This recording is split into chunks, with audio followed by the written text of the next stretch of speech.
September 14 பல பேர் சொல்லுவாங்க தேமுதிக 20 வருஷம் ஆயிடுச்சு, இந்த கட்சி வந்து தேர்தல் நேரத்துல அரசியல் செய்வாங்க, மத்த நேரம் அரசியல் பண்ண மாட்டாங்க. பல அவதூறுகள் வந்து தேமுதிக மேல வந்து எல்லா தேர்தல் நேரத்தில் தேமுதிக அவதூறு பரப்பி மக்கள் மக்கள் மனசுல ஒரு நம்பிக்கை இல்லாத இதை கொண்டு வந்துட்டு இருக்கான். 2005 கட்சி ஆரம்பிச்சு லஞ்சமும் ஊழலும் ஒழிப்பேன்னு சொன்ன ஒரே தலைவர் யாருன்னா அது கேப்டன். கொள்கை இல்ல கொள்கை இல்ல கொள்கை இல்லன்றாங்க. லஞ்சம் ஊழல் ஒழிப்பேன் சொன்னது ஒரு கொள்கை. அன்னை மொழி காப்போம் அனைத்து மொழி கற்போம் அப்படின்னு சொல்றது இன்னொரு கொள்கை. அது இந்த கொள்கை தருமபுரி மாவட்டத்தில் நல்லா நிறையவே பொருந்தும். ஏன்னா நீங்க வேலை வாய்ப்பு இல்லாம பக்கத்து ஸ்டேட் பெங்களூர்ல போய் நீங்க எல்லாம் வேலை பார்த்துட்டு வருவீங்க. அங்க போய் தமிழ்ல பேசினா அந்த கன்னட மொழி தெரியாது. ஆனா நம்ம தமிழ் மட்டுமே சொல்லி கொடுத்து தமிழ்நாட்டுல வேலை கிடைக்காது. வெளியே இருந்து போனா நம்ம தமிழ் உசுப்பு ஏற்றி விட்டு வெளியே போன இங்கிலீஷும் தெரியல தமிழும் தெரியல, அங்க போனாலும் வயிற்றுக்கு வழி இல்லை. இந்த மாதிரி நம்ம ஒரு குருட்டு நம்பிக்கையில இத்தனை வருஷம் நம்ம ஆட்சி செஞ்சவங்க மாத்தி வச்சிருக்காங்க. கேப்டனும் அதே 1980 அவரும் தான் இந்தி எதிர்ப்பு போராட்டத்துக்கு போனாரு. பிறகு கட்சி ஆரம்பிச்சதுக்கு அப்புறம் அன்னை மொழியும் காப்போம் அனைத்து மொழியும் கற்போம் என்று அந்த எக்ஸ்பீரியன்ஸ் தலைவர் சொன்னார். இதுதான் உண்மை. அதே மாதிரி உண்ண உணவு உடுத்த உடை இருக்கும் இருப்பிட இடம், இதுவும் தலைவர் சொல்லிய கொள்கையில அதையும் நிறைவேற்றியும் காமிச்சிருக்கிறார். உண்ண உணவு இன்னைக்கும் தினந்தோறும் கேப்டன் ஆலயத்தை குறைஞ்சது 3000-5000 பேருக்கு சாப்பாடு இருக்கும் இடம். அவர் சொந்த நிலத்துல மதுரையில 25 ஏக்கர் மக்களுக்கு தானமா எடுத்து கொடுத்துட்டார். அவரும் மக்கள் இடத்தை எடுத்து கொடுத்துட்டார். உடுத்த உடை இனி நாங்க எங்க தமிழ்நாட்டுல எங்க கட்சி எங்க நாங்க பங்கன் பண்ணாலும் முதல்ல நலத்திட்ட உதவி கொடுக்கிறது பெண்களுக்கு புடவை, ஆண்களுக்கு வேஷ்டி. அதே மாதிரி சிவகங்கை மாவட்டத்தில் ஒரு காலத்துல நெசவு தொழிலாளர்கள் வந்து நஷ்டமடையும் போது அனைத்து அன்னைக்கு ஆட்சியில் இருந்தாலும் சரி எதிர்கட்சியா இருந்தாலும் சரி அன்னைக்கு வந்து நெசவாளர்கள் வந்து பாதிச்சாங்க. எல்லாருக்குமே கஞ்சி ஊத்துனாங்க. ஆனா கேப்டன் ஒருவர் தான் நெசவு செஞ்சவங்க நெசவாளர்கள் எல்லாத்தையுமே காசு கொடுத்து வாங்கி மற்ற கட்சிக்காரங்கள கஞ்சி ஊத்தி அவங்க வேற மாதிரி காமிச்சாங்க. ஆனா கேப்டன் அன்னைக்கு காசு வாங்கி அவங்க பிசினஸ் மேன் மாதிரி அன்னைக்கு காமிச்சார். இதுதான் தேமுதிக கொள்கை. கொள்கைன்னு கேக்குறீங்களே, அரசியலே என்னன்னு தெரியாம கேள்வி மட்டும் எழுப்புறீங்க. ஆனா அரசியல் என்னன்னு இன்னைக்கு வரைக்கும் காமிக்கிற ஒரே கட்சி தேமுதிக தான். இன்னைக்கு வந்து கேப்டன் வந்து 2005 கட்சி ஆரம்பிச்சார். நம்மளை பத்தி இன்னைக்கு பேசுவோம், மத்தவங்களை பத்தி பேசி என்ன நம்மளை பத்தி பேசுறத மத்தவங்க கேட்கட்டும். மத்தவனை பத்தி நம்ம எதுக்கு பேசணும்? நம்ம யாரு முதல்ல காமிப்போம். எங்க பிரஸ் போனாலும் அடுத்தவங்களை பார்த்தே மைக்க நீட்டுறீங்களே, நாங்க சொல்றோம் எங்க பார்த்து அடுத்தவங்க மைக்க போய் நீங்க நீட்டுங்க. தேமுதிக யாரு நாங்க சொல்றோம். இன்னைக்கு பாத்தீங்கன்னா கேப்டன் எல்லாருக்காமே உழைச்சார். கடைசியில அவரை கவனிக்காம போயிட்டார். இதான உண்மை. இன்னைக்கு எங்க போனாலுமே எங்க கூட்டணி போறீங்க இததான் கேக்குறான். ஏன் அப்படின்னா இன்னைக்கு வந்து 2 கட்சியும் தான் இன்னைக்கு ஆளணும். 2005 கேப்டன் கட்சி ஆரம்பிக்கும் போது 25 லட்சம் பேரை கூட்டி மதுரையில மிகப்பெரிய ஒரு மாநாடு செஞ்சார், நடத்தி காட்டினார். அது முதல் பெருமை தேமுதிக. 1500 கிலோமீட்டர் பேனர்கள் எல்லாமே மதுரையை நோக்கி. இவ்வளவு பெரிய விஷயம் செஞ்சும் இன்னைக்கே நம்ம கட்சி கொஞ்சம் பின்னடைவு அப்படின்னா மக்களை நம்பிக்கை தனம் இல்லாம செஞ்சது ஊடகம். அதுல ஊடகங்கள் சில பங்கு இருக்குது. ஆணித்தனமான உண்மை அதை ஒத்துருந்தான் ஆகணும். பிறகு கேப்டன் வந்து அவர் நடிக்க தெரியாது. அவர் யதார்த்தமா பண்ற விஷயங்கள் எல்லாமே தப்பான கண்ணோட்டத்திலே பண்றாங்க. இன்னைக்கு அதே விஷயத்தை கேப்டன் பிறந்த நாளா இருக்கட்டும் சரி, ஏதாவது விஷயத்துல இன்னைக்கு அதே விஷயத்தை திருப்பி போடும்போது கேப்டன் தான் சிங்கம், அவர் செஞ்சது கரெக்டா இன்னைக்கு சொல்றாங்க. அன்னைக்கு தப்புன்னு சொன்ன மக்கள் இன்னைக்கு எப்படி சரின்னு சொல்றீங்க? அப்ப கேப்டன் தப்பா இல்ல மக்கள் தப்பா? கேப்டன் நியாயமா இல்ல மக்கள் நியாயமா? இந்த மாதிரி மூளை செலவை செஞ்சுதான் தேமுதிக வாக்கு வங்கியை குறைத்தாங்களே தவிர தேமுதிக கெத்து என்னைக்குமே தேமுதிக.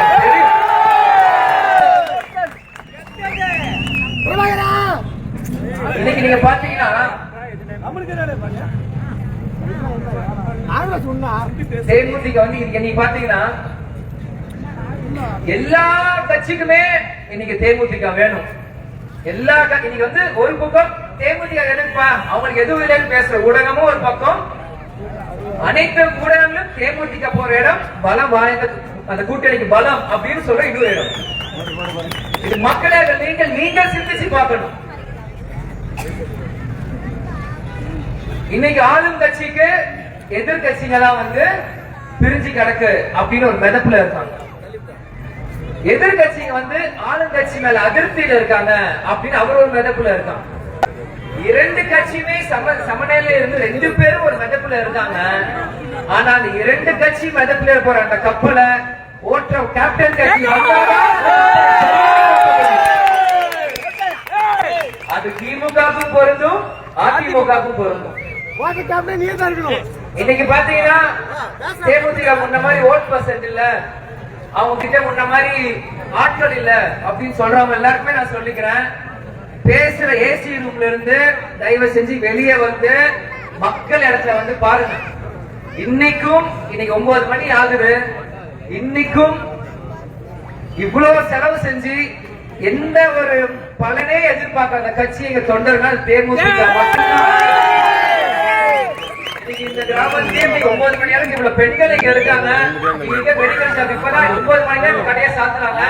இது வரைக்கும் நம்ம மீட்டிங் ஆரம்பிச்சு 3 மணி நேரம் ஆச்சு, இது வரைக்கும் தைரியமா மெடிக்கல் ஷாப் திறக்கிறாங்கன்னா அதுக்கு காரணம் தேமுதிக போடுற கூட்டம் எந்த பிரச்சனையும் அப்படின்னு தெரியுது. அதே மாதிரி இவ்வளவு பெண்கள் நீங்க நிக்கிறீங்கன்னா தேமுதிக சகோதரர்கள் கேப்டன் போல பத்திரமா வீடு போய் சேர்ப்பாங்க நம்பிக்கை. இன்னைக்கு பாத்தீங்கன்னா தமிழ்நாட்டில் இருக்க ஒரே ஒரு பெண் தலைவர் யார்? திருமதி பிரேமலதா விஜயகாந்த். நீங்க எல்லா நியூஸ் சேனல்ல வர டிபேட் நீங்க போட்டு பாருங்க, எல்லா நியூஸ் சேனல்ல வரும் இந்த கட்சிக்கு ஒரு தலைவர், இந்த கட்சிக்கு ஒரு தலைவர், எல்லாரும் புகைப்படம் போடுவாங்க. ஆனா ஒரே ஒரு பெண் புகைப்படம் இருக்கும், அது யாருன்னா அது திருமதி பிரேமலதா விஜயகாந்த் மட்டும்தான். பெண்கள் இருக்கீங்களா, பெண்கள் முன்னாடி வரணும், பெண்கள் நம் நாட்டின் கண்கள், பெண் உரிமைக்காக போராடணும், பெண்களுக்காக யாரும் தைரியமா பேசணும் அப்படின்னு எவ்வளவோ பிரச்சனைகள் உங்களுக்கு இருக்குல்ல. இன்னைக்கு ஒரு பெண் தலைவரா ஒருத்தர் முன்னாடி வந்து நிக்கிறாங்கன்னா 100க்கு 200% பெண்கள் நீங்கள் அனைவருமே தேமுதிக ஆதரவு கொடுக்கணும். இருக்கிற இரண்டே ஜாதி, 4 ஜாதி பெண் ஜாதி சொன்ன தலைவர் கேப்டன், ஜாதியே இல்லாத சொன்ன கட்சி நீங்க தேமுதிக. அப்படி இருக்கும்போது நீங்க பெண் தலைவரா நீங்க வரும்போது பெண்களாக நீங்க உங்க முழு ஆதரவும் தேமுதிக கொடுக்கணும். இன்னைக்கு சும்மா ஜான்சி ராணி யாரும் எங்க அம்மாக்கு நீங்க பேர் வைக்கல. ஜான்சி ராணி புகைப்படம் பாத்துருக்கீங்களா? ஒரு வெள்ளை ட்ரெஸ் போட்டுட்டு குதிரை ஓட்டிட்டு அவங்க முதுகுல தோல்ல ஒரு குழந்தைய சுமந்துட்டு பீச் அருவாள்ல ஒரு போருக்கு போற ஒரு பெண்மணி தான் ஜான்சி ராணி. அது எதுக்கு பிரேமலதா விஜயகாந்த் எல்லாருமே எங்க அம்மாக்கு எதுக்கு நீங்க எல்லாம் சொன்னீங்க? ரொம்ப நாளா ஒரு மிகப்பெரிய ஒரு கேள்விக்குறி, எதுக்கு எங்க அம்மா ஜான்சி ராணி தான் எனக்கு புரியல. ஆனா இப்பதான் எனக்கு புரியுது. கேப்டன் உடல்நிலை சரியில்லாதப்போ கேப்டனையும் குடும்பத்தையும் தோல்ல சுமந்துட்டு கட்சியை அந்த குதிரை சவாரி போயிட்டு அவங்க மேல பார்ப்ப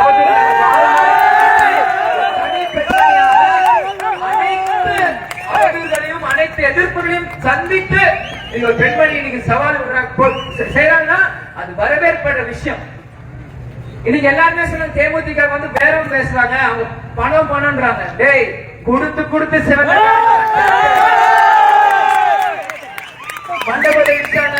இன்னைக்கு கல்லூரிகளை விட்டு போயிடுச்சு, கேப்டன் டிவி இல்ல, இன்னைக்கு எதுவுமே இல்லைனாலும் இன்னைக்கு அந்த கெட்டா நாங்க நிக்கிறோம் தெரியல. கேப்டன் எங்களுக்கு கொடுத்த தைரியம் இன்னமும் எங்களுக்குள்ள இருக்கு. ஏன்னா இன்னைக்கு விஜயபிரபா நான் ஒரு இளைஞனா நீங்க வந்து நிக்கிறேன்னா நீங்க பெண்களும் சரி எல்லாரும் நீங்க நினைச்சு பாருங்க. நீங்க நான் 32 வயசுல இங்க வந்து நிக்கிறேன்னா என் வயசுல உங்க வீட்டுல பையனை என்ன பண்ணுவீங்க?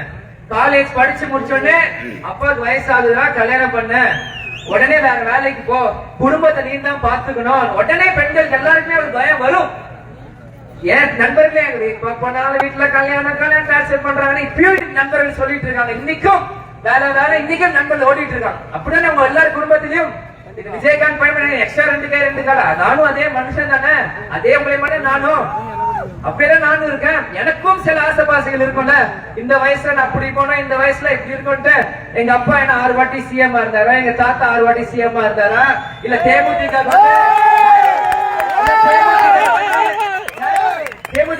நேஷனல் வந்து எல்லா பக்கமும் பணம் வந்து கொட்டுது, யாரோ ஒருத்தர் வந்து இங்க பாஜக மாதிரி தலைவர் நடத்துறாங்களா? எதுவுமே இல்ல.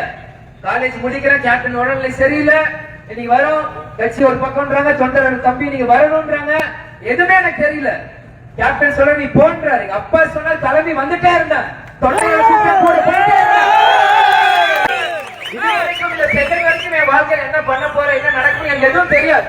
நேற்று ஒரு ஊர்ல இருந்தா இன்னைக்கு இங்க இருக்க, நாளைக்கு யாரும் பக்கம் அங்க போனா நாளைக்கு ஒரு மக்கள் பஸ் அங்க வருவேன், எனக்கு என்னன்னே தெரியாது. எல்லாரும் சொல்லுவாங்க விஜயகாந்த் பையன் பார்ன் வித் சில்வர் ஸ்பூன் அப்படின்னா, பார்ன் வித் சில்வர் ஸ்பூனா எனக்கு தெரியாது. என் மக்களுக்கு ஒரு பிரச்சனை, எந்த சில்வர் ஸ்பூன் தூக்கி இப்படி இருக்கும் போது மக்களை நீங்கள் சிந்திக்கணும். அடுத்த கட்ட தலைவர்கள் உருவாக்க வேண்டியது உங்க கடமை. இன்னைக்கு வந்து எல்லா கட்சியிலுமே ஒவ்வொருத்தரும் பேசிட்டு இருக்காங்க. ஆனா தேமுதிக கூட தான் இளைஞர்கள் கூட்டம் இருக்குன்னு யாருக்குமே தெரியல. இன்னைக்கு ஒரு புது கட்சி ஆரம்பிக்கலாம், இளைஞர்கள் கூட்டம் கூட்டலாம். ஆனா நம்பிக்கையும் தைரியம் இருக்க கூட்டம் தேமுதிக கூட தான். இத்தனை வருஷம் இனிமேல் நம்ம கொஞ்சம் சுயநலமா இருக்கோம் இருக்கலாம்ல. எல்லாருமே நம்மளுக்கு முதுகுல குத்துனாங்களே, நம்ம யார் முதுகுலையும் குத்த வேணாம், நம்ம வாழ்க்கையை நம்ம பார்ப்போம். இன்னைக்கு எங்க கட்சிக்காரர் இத்தனை வருஷம் கஷ்டப்பட்டிருக்காங்க, அந்த கஷ்டத்துக்கு ஒரு பலன் வேணும்ல. மக்கள்கிட்டயும் நான் கேட்கிறேன், மக்கள்கிட்டயும் கேட்கிறேன். அரசியல் தான் பொதுநலன்றீங்களா? ஆமா, பொதுநலத்தோட தான் தேமுதிக செயல்படுது. ஆனா அந்த பொதுநலத்திலே கொஞ்சம் சுயநலம் இருக்கணும்ல. 2000 கணக்கு எடுக்கும். 2005 கேப்டன் கட்சி ஆரம்பிக்கிறார். அன்னைக்கு அதிமுக இருந்து திமுக 2006 அவங்க ஆட்சிக்கு வராங்க. அன்னைக்கு கேப்டனால ஓட்டு பிரியுது. அன்னைக்கு அதிமுக ஆட்சி அழைக்கிறாங்க, திமுக நம்ம வந்து சப்போர்ட் பண்ணி செய்யறாங்க. 2011 அதிமுக நம்ம கூட்டணி கூப்பிடுறாங்க, கூட்டணி போறோம், அதிமுக ஜெயிக்கிறது, சந்தோஷம், நம்ம எதிர்கட்சி ஆகிறோம். 2016 மக்கள் நல கூட்டணி வர்றாங்க. 2014 மோடி பிஎம் ஆகணும், தேமுதிக தேடி வராங்க. கேப்டனும் மன்னியாரும் கிராமம் கிராமமா வீதி வீதியா தாமரை சின்னத்தை தூக்கி சுத்துறாங்க. எல்லா வேட்பாளருமே வெறும் தேமுதிக இருந்த 14 தொகுதி இல்ல, கண்டெஸ்ட் பண்ண 40 தொகுதிக்குமே போனாங்க. 2014 மக்கள் நல கூட்டணி வந்தாங்க, தேமுதிக வேணும் யூஸ் பண்ணிட்டு போனாங்க. 2019 திரும்பியும் அதிமுக பாஜக வந்தாங்க, தேமுதிக வேணும். 2021 நம்ம வந்து கொஞ்சம் முழிக்க ட்ரை பண்ணோம், அது வேற மாதிரி திசையை திருப்பினாங்க. ஒவ்வொரு தேர்தலுமே தேமுதிக உழைப்பு மட்டும் வேணும், ஆனா தேமுதிக எதுவும் கொடுக்க மாட்டீங்க. அதானே முதல் தேர்தல கொஞ்சம் பறிச்சிங்க, அப்புறம் வந்து கூட இருந்த துரோகிங்க எல்லாம் பண்ணி கேப்டனை வந்து திமுக அதிமுக மாற்றுன்னு ஆரம்பிச்ச கட்சி தேமுதிக. கூட மத்த கட்சியில இருந்த துரோகிங்க எல்லாம் வந்து கேப்டனை குழப்பி திரும்பி அவங்க கட்சிக்கு போய் கூட்டணி அனுப்பிச்சு விட்டாங்க. அங்க முதல்ல நம்ம நம்பிக்கை தம்பி இழகுறாங்க, கூட்டணின்னு ஒண்ணு போய் அங்க திரும்பி வாக்கு குறை, மக்கள் நல கூட்டணி உருவாக்குனா அங்க திரும்பி வாக்கு குறை, அப்புறம் பாஜக சேரும் அங்க இப்படி வந்து மத்தவங்களோட வாக்குகள் இன்க்ரீஸ் பண்ண தேமுதிக வாக்குகள் நீங்க குறைச்சிட்டு தேமுதிக நீ வெறும் 1% 2% கேள்வி கேட்கறது நியாயமா? இன்னைக்கு கேப்டன் யாராச்சும் மக்களுக்கு துரோகம் செஞ்சிருக்காரா? மக்கள் நீங்க சிந்திக்கணும். தேமுதிகனால மக்கள் 1% தப்பு நடந்திருக்கா? சொல்லுங்க. கேப்டன் குடும்பம் கேப்டனால இந்த மக்கள் ஏன் தப்பு நடந்திருக்கா? எதுக்கு தேமுதிக மட்டும் விளக்கணும்? ஏன்னா இதுதான் அரசியல். கேப்டனை அழிக்கவே முடியாது. கேப்டனை நெஞ்சுக்கு நேரம் கண்ணுக்கு முன்னாடி எவனாலும் கேப்டன் அழிக்க முடியாது. முதுகுக்கு பின்னாடி வந்துதான் கேப்டனை படுக்க வச்சாரு. இதுதான் உண்மை. ஆனா இது வரும்போற காலத்தில் நம்ம அப்படி இருக்க கூடாது. நம்மளுக்கு என்ன வேணும்? நம்ம கட்சி ஜெயிக்கணும், எங்க தொண்டர்கள் ஜெயிக்கணும், எங்க நிர்வாகிகள் ஜெயிக்கணும். அதுக்கான தேர்தலா தான் 2026 தேர்தல் இருக்கணும். நம்ம எங்க போறோமோ நம்ம போற ஜெயிக்கணும், அவங்களும் ஜெயிக்கணும், ஆனா நாங்களும் ஜெயிக்கணும். அதுதான் எங்களுக்கும் கொஞ்சம் கொடுங்க. கேப்டன் வந்து கர்னர், அவர் கொடுத்துட்டே இருப்பார். கர்னரா இருக்க வேணாம், மனுஷனா இருங்க.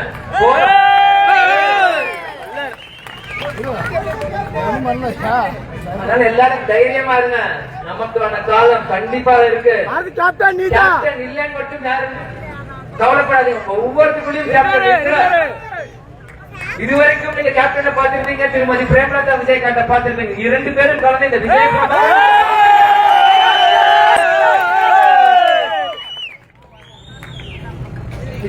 பிரபு என்னப்பா சென்னையில இருக்காரு, படிச்சவரு, அவர் சும்மா பேசிட்டு போறாரு மட்டும் தயவு செஞ்சு யாரும் தப்பு கணக்கு கூட பண்ணிடாதீங்க.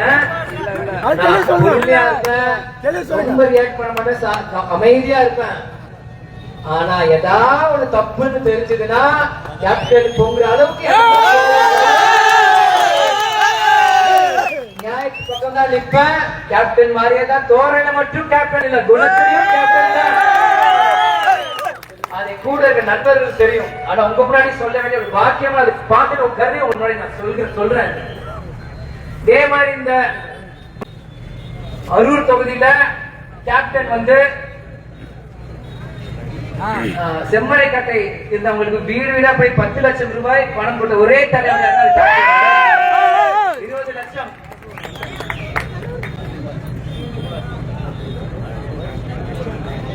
ஊராட்சி மன்ற தேர்தலுமே நம்ம ஜெயிக்கிறோம் தெரிஞ்சு மொத்த ஒவ்வொரு வீடும் அடிச்சு நொறுக்கிறாங்க. அன்னைக்கு கேப்டன் வேஷ்டியை மடிச்சு கட்டி இறங்கி எங்க தொண்டர்கள் கூட நின்று கட்சிக்காக போறாங்க.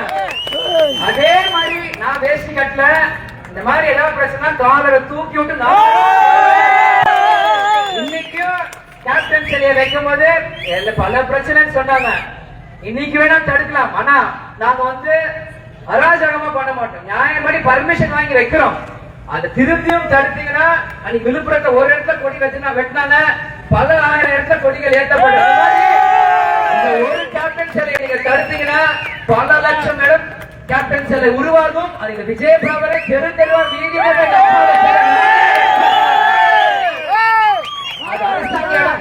சரி, எங்க கட்சிக்காரங்க வீடு வீடா நாங்க வைப்போம். எங்களுக்கு வந்து யாரை நம்பி நாங்க கட்சி ஆரம்பிக்கல, நாங்க இது சுயமா ஆரம்பிச்ச கட்சி. இந்த கட்சி இன்னைக்கு வந்து அரசியல தேமுதிக தான் ஒரு முக்கிய புள்ளி. இன்னைக்கு புதுசா கட்சி ஆரம்பிக்கிறாங்க, யார் வேணாலும் இருக்கட்டும். அவங்க திமுக பார்த்து ஆரம்பிக்கல, அதிமுக பார்த்து ஆரம்பிக்கல, தேமுதிக பார்த்து ஆரம்பிக்கிறாங்க. அந்த மக்கள் நீங்க புரிஞ்சுக்கணும், தேமுதிக பார்த்து ஆரம்பிக்கிறாங்க. அதனாலதான் சொன்ன அரசியல முக்கியமான கட்சி, முக்கியமான புள்ளி தேமுதிக. ஒவ்வொரு தேர்தலுமே தேமுதிக சுத்தி தான் அரசியல் நடக்கும். கேப்டன் இருந்தாலும் மறைந்தாலும் கேப்டன் ஆரம்பிச்ச கட்சியை சுத்தி தான் ஒவ்வொரு தேர்தலும் அரசியல் நடக்கும். இன்னைக்கு சீமானன் ஆரம்பிச்சாருன்னா அவர் என்ன அதிமுக திமுக பார்த்து ஆரம்பிச்சாரு, இன்னைக்கு விஜயகாந்த் ஆரம்பிக்கிறது யாரை பார்த்து ஆரம்பிக்கிறாங்க? எல்லாருமே கேப்டனை பார்த்து தான் ஆரம்பிக்கிறாங்க. இன்னைக்கு கேப்டன் வசனங்கள்லாம் திரும்பியும் எல்லாருமே பேசுறாங்க, யாரும் ஒண்ணு புதுசா பேசல. கேப்டன் என்ன பேசுறாங்க, என்ன மத்தவங்க பேசுறாங்க. ஆனா கேப்டன் எங்கேயும் போல, கேப்டன் சொல்லி கொடுத்தது ஆரம்பிச்ச கட்சி இங்க இருக்கு, நாங்க செய்யறோம், இங்கதான் இருக்கோம், எங்கேயும் போக மாட்டோம், எவனையும் விடவும் மாட்டோம். எங்க தலைவர் எங்க அப்பா. மக்கள் நீங்கள் சிந்திங்க, நீங்கள் நான் பேசினத சிந்திங்க. நான் பேசி முடிச்சுட்டு பிரபா சூப்பரா பேசின, பிரபா நல்லா பேசினாரு அப்படின்னு போயிட்டு போன்ல அப்படியே ஸ்வைப் பண்றப்போ அவர் கட்சி ரீல் வரும், இது நல்லா இருக்கு, அடுத்த கட்சி ரீல் வரும், இது நல்லா இருக்கு, எல்லாருமே நல்லா பேசுறாங்க. அது யாருக்கு ஓட்டு போடுறது, சரி காசு கொடுத்து ஓட்டு போடுறது மட்டும் அது எல்லாத்துக்கும் போயிடாது. நான் பேசுறது எல்லாமே என் கையில ஒரு பேப்பர் இல்ல, என் கையில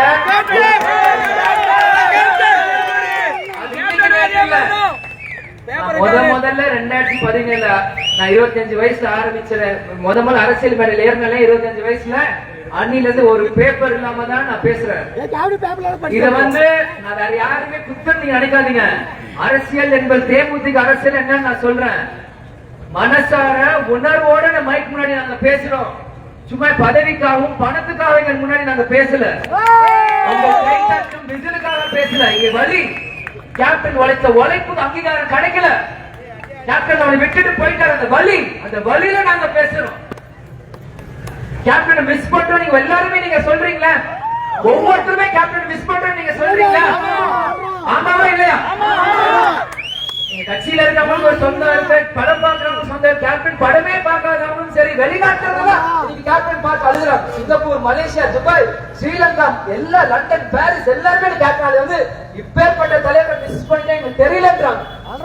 எல்லாருக்குமே கடமை இருக்குல்ல. என்ன கடமை? உங்கள்ட்ட நான் காசு கேட்கிறோமா, உங்க சொத்து கேட்கிறோமா? எதுவுமே கேட்கல.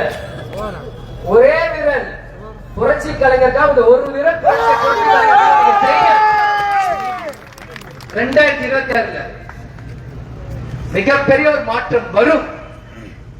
தேமுதிக வந்து எல்லா தர்மபுரின்னு சொல்ற தமிழ்நாட்டு மக்கள் எல்லாருமே வந்து சொல்றேன், எங்க தேமுதிக ஜெயிச்சாலும் அந்த இடத்துல வந்து விஜய பிரபர் நான் வந்து அவங்களோட சேர்ந்து வேலை பார்க்கிறேன்.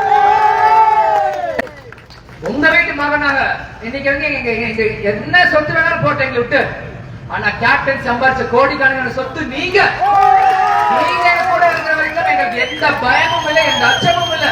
காசு இன்னைக்கு போகும் நாளைக்கு வருங்க. ஆனா இந்த மனசு உணர்வு என்னைக்கு நீங்க கேப்டன் இறந்து 2 வருஷம் ஆனா இன்னைக்கும் அழுகுறீங்களா? நீங்க கிராமமா வர பெண்கள் ஓடி வந்து கையை பிடிச்சி அழுகுறாங்க. இதே தருமபுரி மாவட்டத்துல எங்க அம்மா இந்த கேப்டன் மோதிரத்தை போட்டாங்க. இந்த மோதிரத்தை பார்த்து எல்லாருமே வந்து இந்த மோதிரத்தை நம்ம ஒரு முத்தம் கொடுக்கணுமா, கண்ணில் ஒத்தைக்குமா எங்க அப்பா அப்பா எங்க பிடிச்சி அழுகுறாங்க. எதுக்கு? எனக்காக வர யாரு கேப்டன் அந்த சொல்ல எல்லாருமே மிஸ் பண்றீங்க. நீங்க மிஸ் பண்றீங்க. அந்த மிஸ் பண்ணி எதுக்கு வேதனை பண்றீங்க? அந்த ஒரு முறை முரசு ஜெயிச்சாங்கன்னா அந்த வேதனை படுற உங்களுக்கு அந்த பாரம் குறையும். உங்க எல்லாருக்குமே ஒரு குற்ற உணர்ச்சி இருக்கு, கவலைப்படாதீங்க. மனிதர்களுக்கு ஒரு ஆயுசு இருக்கு, ஆனா அவரோட சொல்லுக்கு ஆயுசே இல்ல. அவர் ஆரம்பித்த கட்சியும் லட்சியம் ஆயுசே இல்ல. இந்த பூமி சுற்றும் வரை கேப்டனோட லட்சியம் வெல்வது நிச்சயம். அதுக்குதான் சொன்ன கேப்டன் முதல்ல என்ன சொன்னார், மக்கள் ஒரு புறம் தெய்வம் ஒரு புறம். என்னைக்குமே மக்களும் தெய்வம் தான் இந்த கேப்டன் கூட்டணின்னு சொன்னார். கடைசி வரைக்கும் அதுதான். மற்ற அரசியல் கூட்டணியில வெறும் அரசியல் நாடகமே தவிர கேப்டன் என்னைக்குமே மக்கள் தான். ஏன் நீங்க கேப்டன் சேவை செய்யறாரு, நீங்க நல்லது செய்யறாரு, அங்க ஏதாச்சும் என்ஜிஓ சேவை செய்யற சங்கம் மாதிரி எதுக்கு அரசியல் புரியணும்? 2 நிமிஷம் முடிச்சிடறேன். உங்களுக்கு புரியும் எதுக்கு அரசியல் ஆரம்பிக்கிறோம்? இன்னைக்கு ஒரு எம்எல்ஏ ஒரு எம்பி ஆகணும்னா நீங்க என்ன கேக்குறீங்க?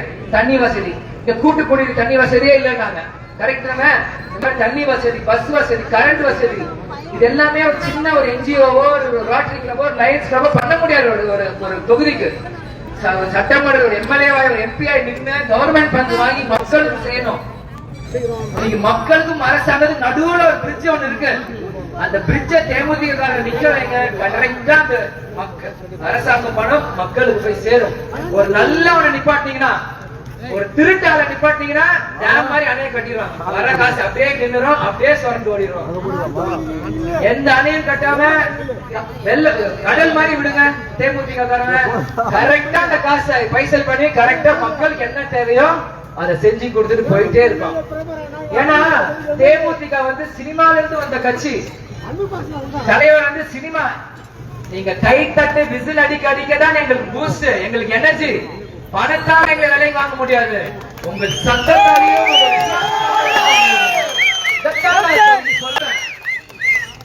அதனால வரவேற்பு கொடுத்த அனைத்து கட்சி தொண்டர்களுக்கும் காலையில கூட பயணம் அனைத்து தொண்டர்களுக்கும் நிர்வாகிகளுக்கும் மாவட்ட செயலர் பக்கத்து மாவட்ட அனைத்து மாவட்ட செயலாளர்களுக்கும் பொதுமக்களுக்கும் நன்றிகளை தெரிவித்துக் கொள்கிறேன்.